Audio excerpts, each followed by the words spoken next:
Today we are here to seek the truth. As Barbara just now told you, that they were all seekers of truth, and they had made a certain pattern out of the logical conclusions they had reached as to the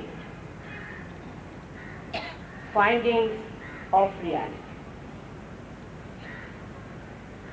There have been many seers in this great country of yoga also.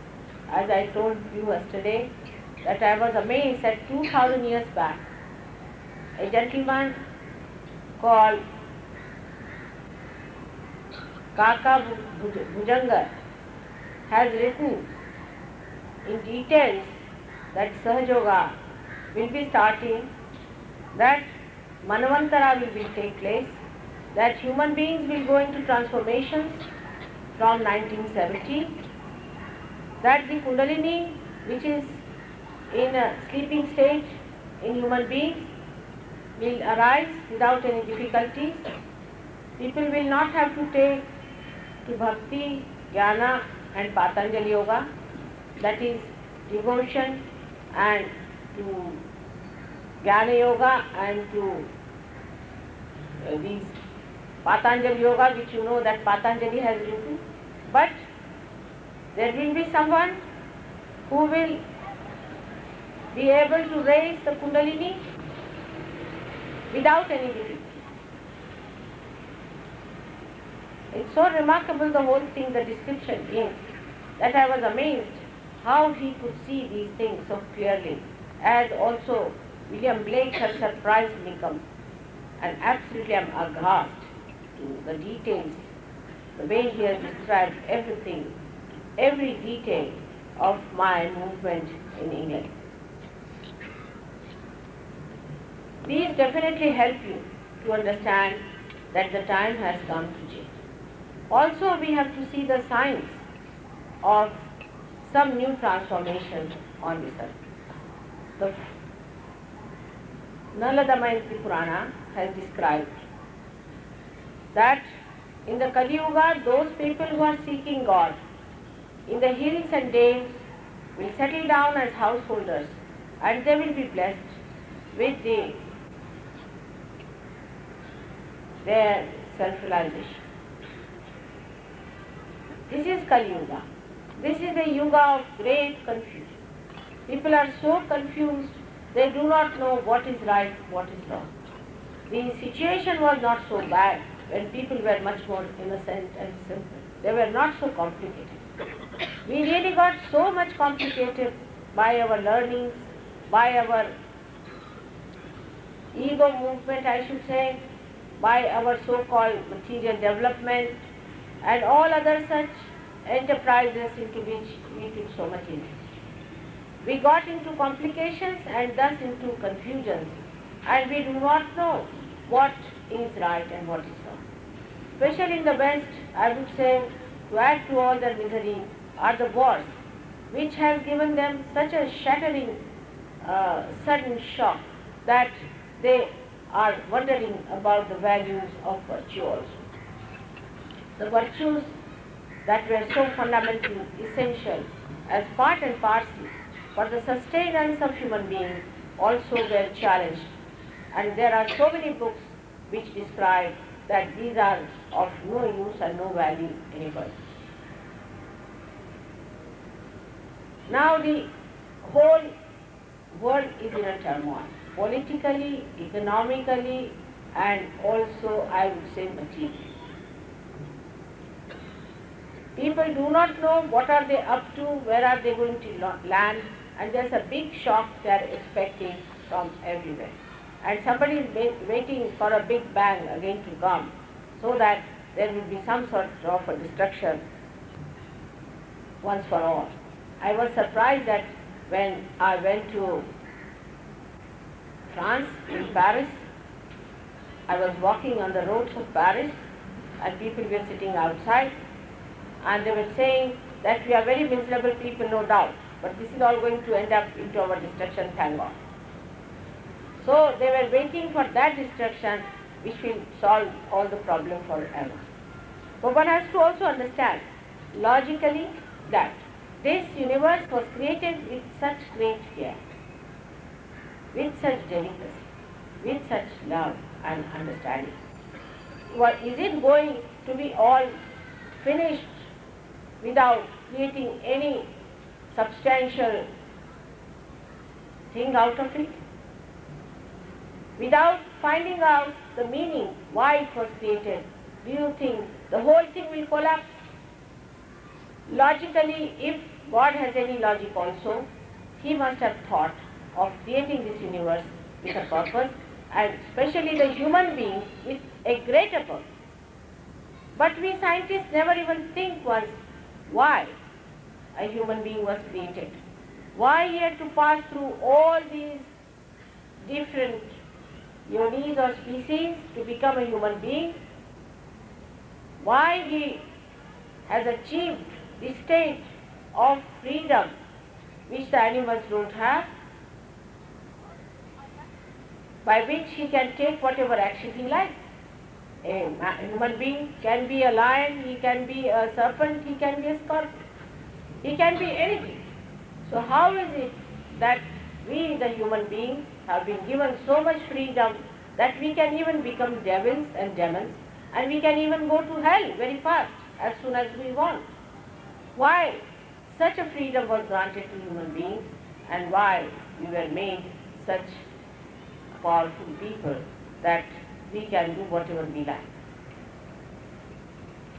Nobody has even thought of it, and they are just going ahead with closed eyes, saying that in the science there is no answer to this one.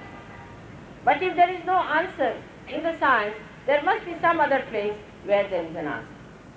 If you see a tree which is overdeveloped, which has got all its branches and trees, and it's a very well-laden tree, and it has a great height and propensity, naturally you conclude that this must be sustained by the roots which are deep, which are widespread, and which are supplying the essential sap for that tree. In the same way, when the world has grown so much outwardly, it has expanded so much, then it is logical that there has to be something very substantial that we must have reached sometime. Otherwise, how are we going to sustain? Of course, you cannot see the roots. That's true.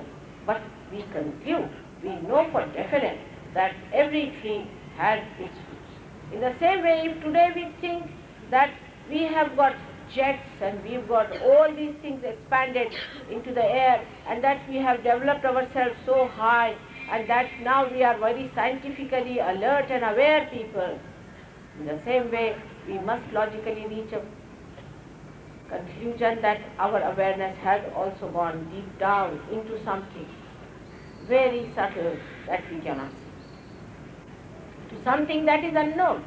And that is another sign we see today, that there are so many seekers all over the world, not only in India, but all over the world there are seekers.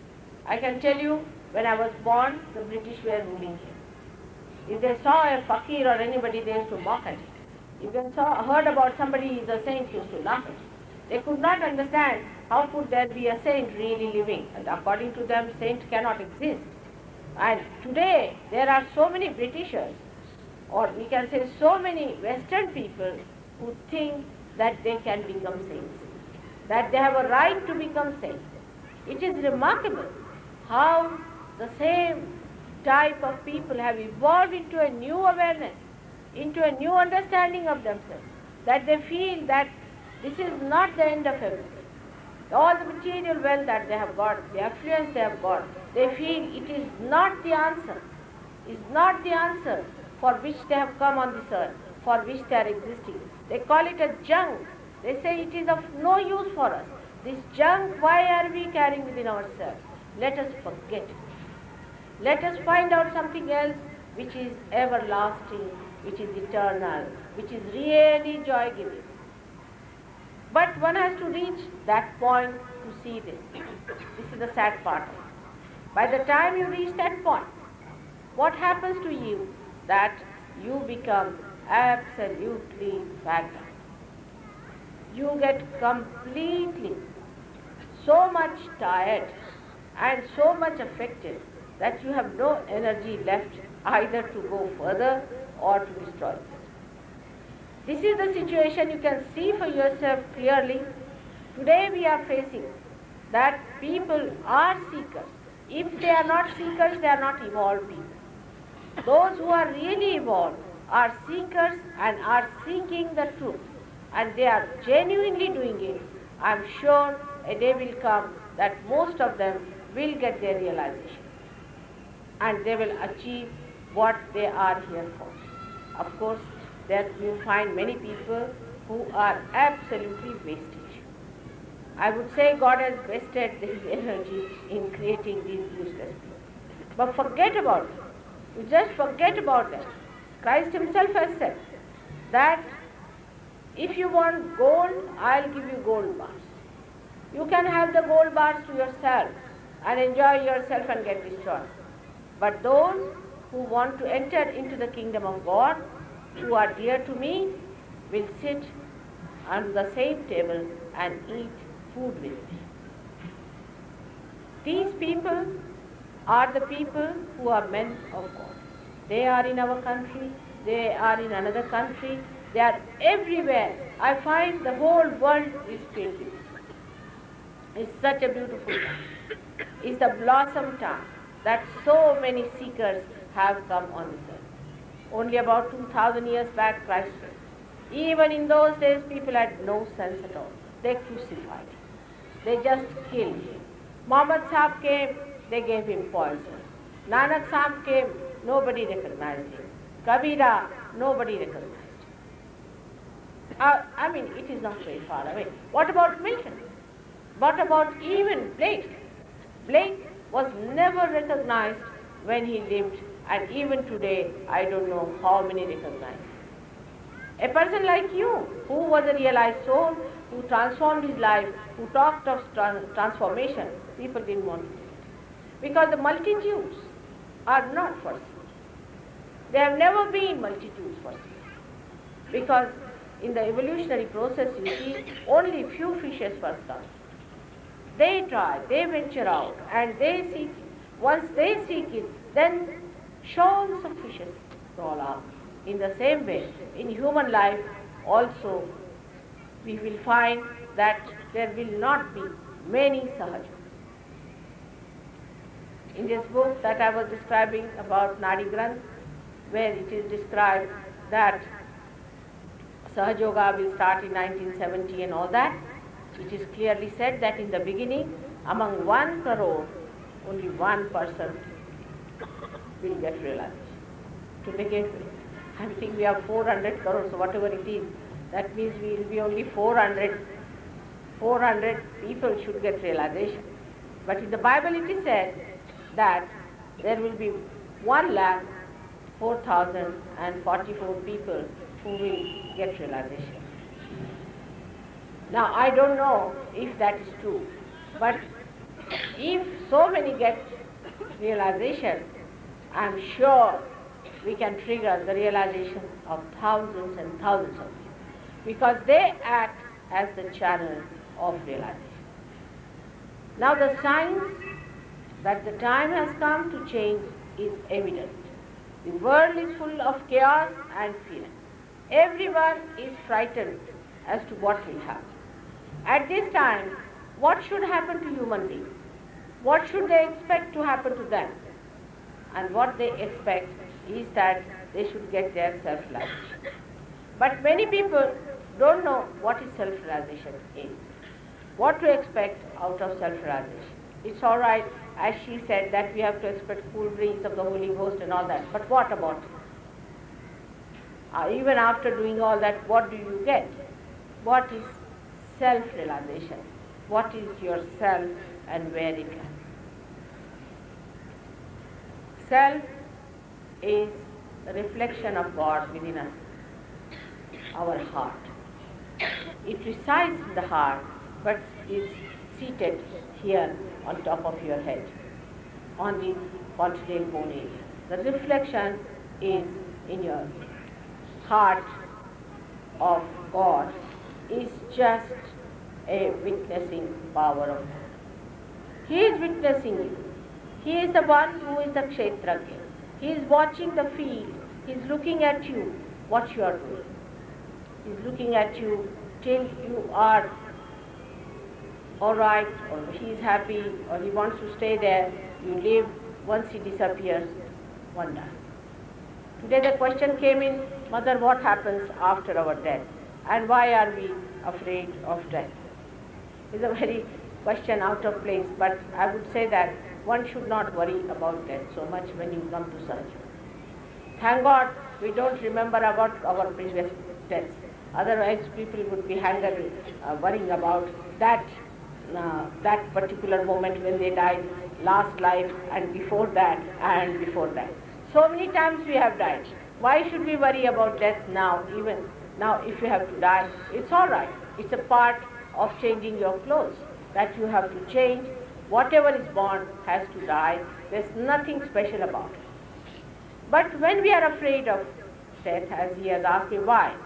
Because you have not found out something that is eternal, that is Amar, which does not die. That is your spirit.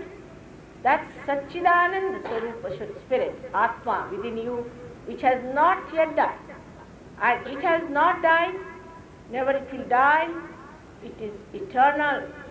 And that's why you are afraid, because you have not known that state where you become